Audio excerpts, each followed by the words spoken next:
De olho na inclusão. As principais notícias da semana sobre pessoas com deficiência. Já estamos no ar com as principais notícias de inclusão e acessibilidade. Esse é o nosso De Olho na Inclusão aqui no canal do YouTube, ONCB na Rede. Eu sou Wesley Gamaliel, te convidando a curtir e compartilhar o nosso conteúdo com todo mundo e ativar o sininho para receber as notificações sempre que a gente colocar algo novo aqui no nosso canal.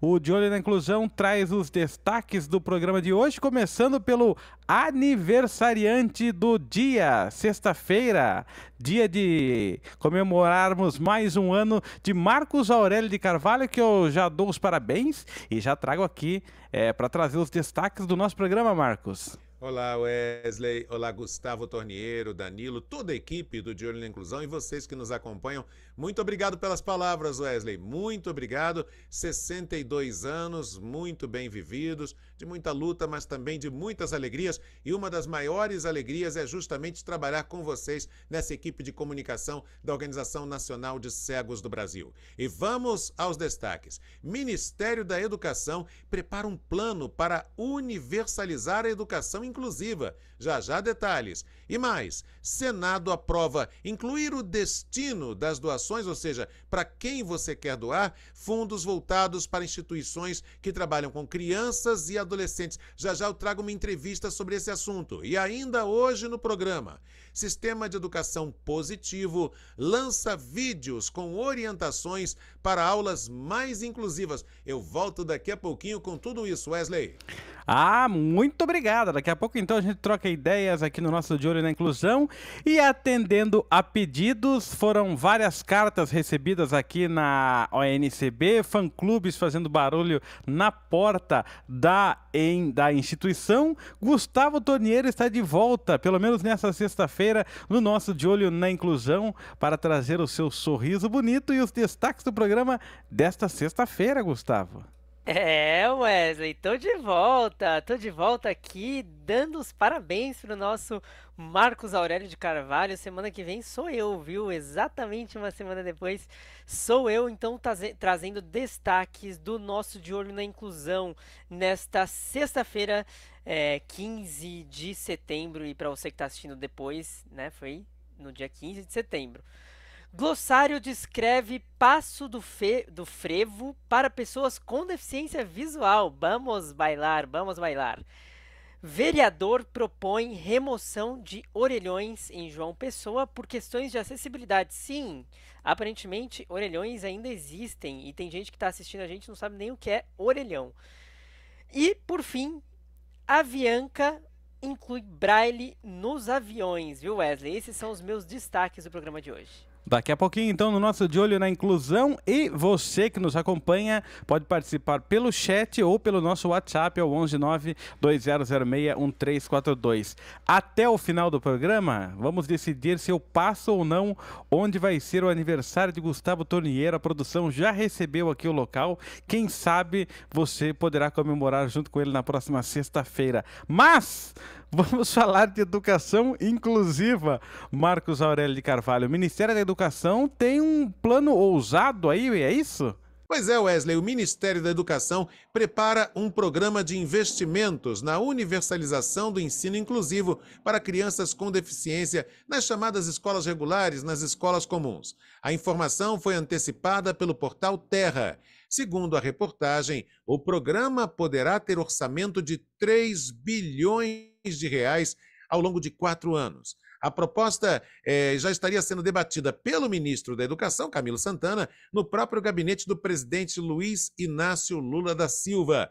E apoiar a formação de professores e investir também nas tecnologias assistivas, para a sala de aula, para as chamadas salas de recurso, também fazem parte do objetivo do plano. Ou seja, é investir na capacitação dos professores para que eles possam receber e dar aulas para estudantes com as mais variadas deficiências, mas também apostar na sala de recursos, tecnologias assistivas e muito mais. Essa é a ideia, esse é o projeto do Ministério da Educação, Wesley.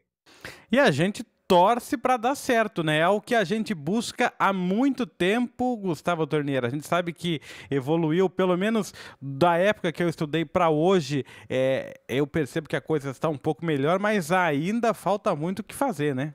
Falta muito a se fazer, viu, Wesley? Claro que melhorou se a gente for ter essa visão histórica, né? Às vezes a gente só olha para o presente ou para um passado muito curto, né? Um período muito curto, claro que melhorou, mas muita coisa ainda precisa avançar, principalmente em relação à oferta, né, de recursos de acessibilidade, de tecnologias ali para as pessoas com deficiência e também a capacitação dos professores, porque muitos não sabem como ensinar uma pessoa com deficiência visual, por exemplo, Wesley. Então vamos ficar na torcida sobre esse planejamento, esse projeto e vamos fiscalizar também para ver de que forma ele vai ser executado. Fiscalizar é o ponto-chave, né, o Marcos Aurélio? Porque a gente ouviu relatos no passado de várias impressoras Brailles que foram distribuídas e ficaram paradas porque não teve capacitação, o pessoal não sabia usar e acabou que aquilo não serviu para quase nada. Pois é, aí entra o papel da fiscalização, aí entra o papel das secretarias de educação, que também precisam ser cobradas, as municipais e as estaduais, e entra o papel, claro, fiscalizador do próprio Ministério da Educação e dos conselhos representativos da sociedade civil. O que não pode mais em pleno século XXI, ainda existir gente que fomenta, que anima a segregação. As escolas especiais podem ser complementares, as escolas especiais podem ter um papel, as entidades de reabilitação, habilitação, orientação, mobilidade também têm muita importância, mas lugar de criança, estudando matemática, português, geografia, ou seja, as chamadas disciplinas do BNCC, da Base Nacional Curricular, lugar de criança para estudar as disciplinas do BNCC, esse lugar é a escola. Todo mundo com todo mundo, Wesley. É isso, e a gente vai seguir de olho na inclusão, acompanhando esse projeto e vai seguir torcendo para que realmente isso aconteça, porque as pessoas com deficiência precisam estar incluídas e no ensino com todo mundo, como bem disse o Marcos. E as pessoas precisam estar incluídas na dança, em especial no frevo, Gustavo Torniero. Exatamente, Wesley. Essa é para quem quer dançar, para quem gosta de dançar ou para quem quer aprender a dançar. O glossário Frevo às Cegas foi lançado no Museu Passo do Frevo, em Recife. O material foi idealizado pela pesquisadora e audiodescritora Daniele França e explica os passos da dança, né, do frevo, e os termos técnicos ali do ritmo. O projeto contou com oficinas e consultorias de pessoas com deficiência visual e até de instrutor de frevo, Wesley. O glossário tem versão em braille e vai ser lançado também em versão digital. Então fica a dica, por enquanto a gente não tem esse link, mas a gente vai divulgar assim que estiver disponível para você dançar, viu? Você gosta de dançar? Não gosta de dançar? O Marcos tem cara de que gosta, viu? Ah, não quero saber de dança, viu, Gustavo? Na verdade, eu já estou dançando há 35 anos. Agora, quem certamente sabe dançar e já viajou esse país de ponta a ponta é Marcos Aurélio de Carvalho. Já dançou frevo, Marcos? Ô Wesley, eu já viajei muito pelo Brasil, fora do Brasil também, mas quem me ensinou um pouco a dançar foi minha querida companheira Luciana Gabardo, né? Dona Luciana, nesses 22 anos que estamos juntos, porque eu realmente tinha, e até não tenho nenhum problema de contar isso para os nossos telespectadores e tal, até por causa da baixa visão, eu tinha sempre aquele medo, que acho que nós, deficientes visuais de um modo geral, temos, o medo de pisar no pé da moça, né? Ih, vou pisar no pé e tal. E quem realmente me ajudou, e muito, não só nesse assunto, mas em outros também, foi minha grande parceira, Luciana, minha esposa, desde que a gente começou a namorar, na primeira noite, né, em que estivemos juntos, ela já me ensinou uns passos de dança. Então, eu posso dizer que, ao completar 62 anos, que eu, há exatamente 40, é que comecei a aprender a dançar, porque 40 não, exatamente 22, quando eu estava para completar 40 anos, faltavam poucos dias para completar 40 anos de idade, é exatamente 22 anos, graças a Dona Luciana, é que eu aprendi a dançar alguns passos. Ainda preciso aperfeiçoar muito, Wesley. Ah, mas Gustavo Torniero dança que é uma beleza. Eu já estive na balada com ele, mas não vou contar isso aí porque Só não é levemente alterado. interessante. Só levemente alterado.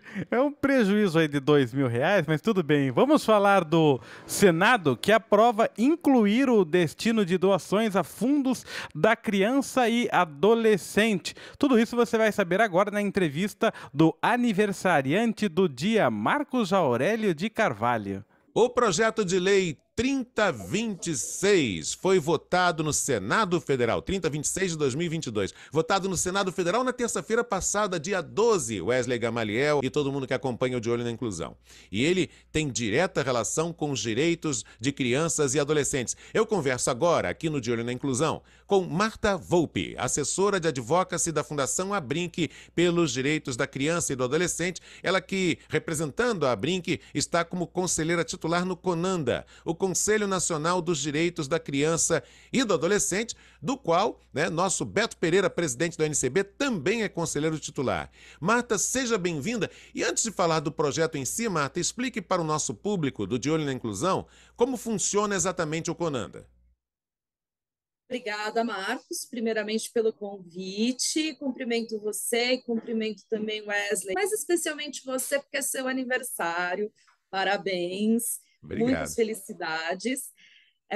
Falando um pouquinho a respeito do CONANDA, ele foi previsto no Estatuto da Criança e do Adolescente, ele é o órgão máximo da política nacional dos direitos da criança e do adolescente, ele é um órgão colegiado, participam dele tanto a sociedade civil quanto o governo em paridade, e ele é um órgão deliberativo e normativo. Então, uma das funções do CONANDA é justamente regulamentar a política para a infância e para a adolescência mediante resoluções ou passar recomendações aos estados e municípios naquilo que é de competência desses entes federativos deliberar a respeito da política da infância.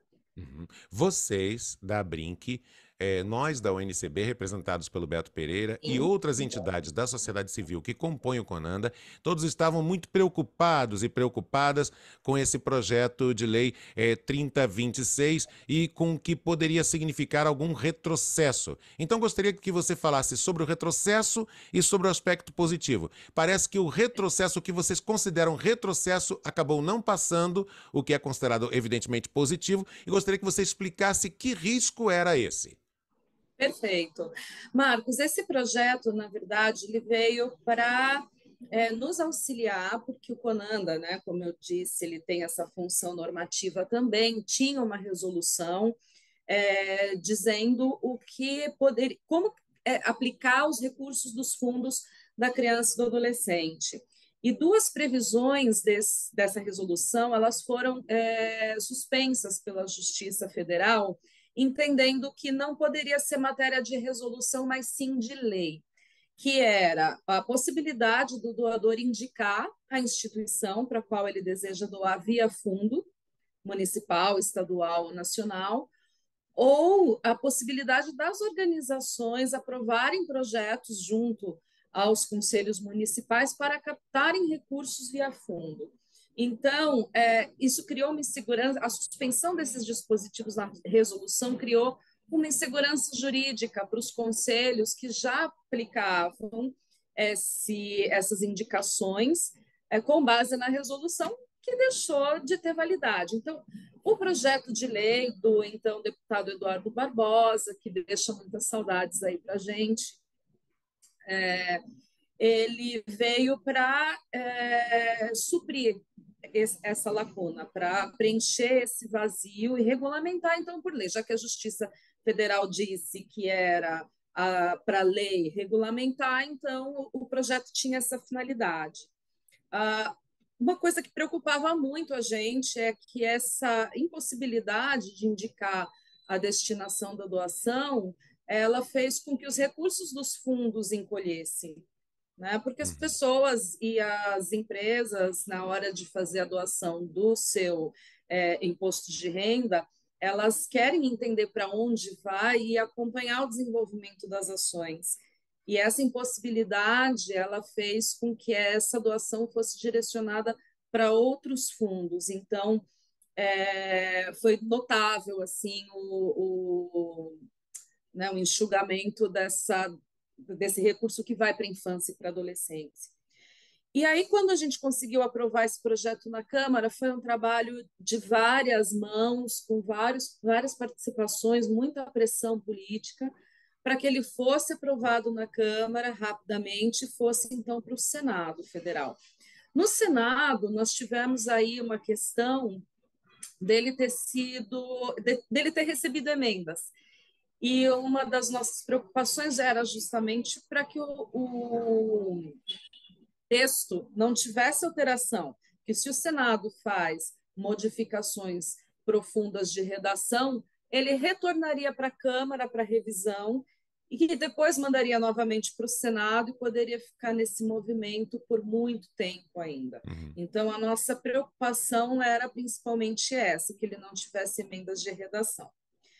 Todavia, ele recebeu emendas no Senado. Então, e uma delas justamente algo que tanto o Conselho Nacional quanto as entidades da sociedade civil eram definitivamente contra, era a vinculação de um percentual desses fundos para uma determinada política, né? E o que engessa a utilização do fundo daquilo que é justamente a necessidade e a vulnerabilidade do município e do Estado. Então, porque os conselhos eles têm hoje essa autonomia de, diante dos dados e indicadores da sua localidade, apontar quais são as prioridades daquele território para aplicação do fundo. E se você vincula um percentual a uma determinada política, sobra pouca margem para os conselhos fazerem essa lista de priorização. E aí o que foi decidido? Foi vinculado ou não foi vinculado? Ele não foi vinculado. Essa emenda, por fim, ela foi retirada, né? Nós tivemos aí um grande trabalho para fazer isso. A intenção do parlamentar ela era até boa, porque buscava privilegiar uma política que é uma política delicada da convivência familiar e comunitária, mas nós entendemos que você não pode fazer essa vinculação nacional e deixar pouca margem para que o município mesmo entenda qual é a sua necessidade real.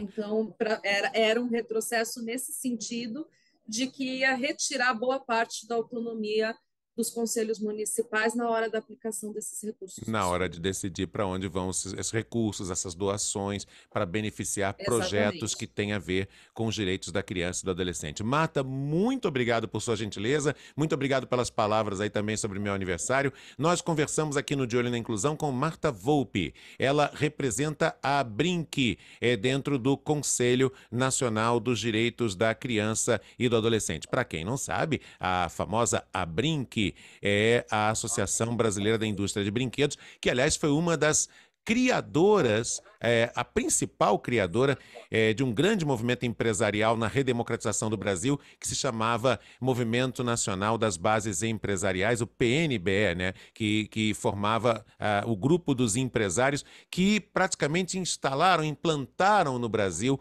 o conceito de responsabilidade social da empresa, é o pensamento nacional das bases empresariais. A Brinque tem um papel muito atuante na defesa dos direitos de crianças e adolescentes desde então, desde a redemocratização do Brasil.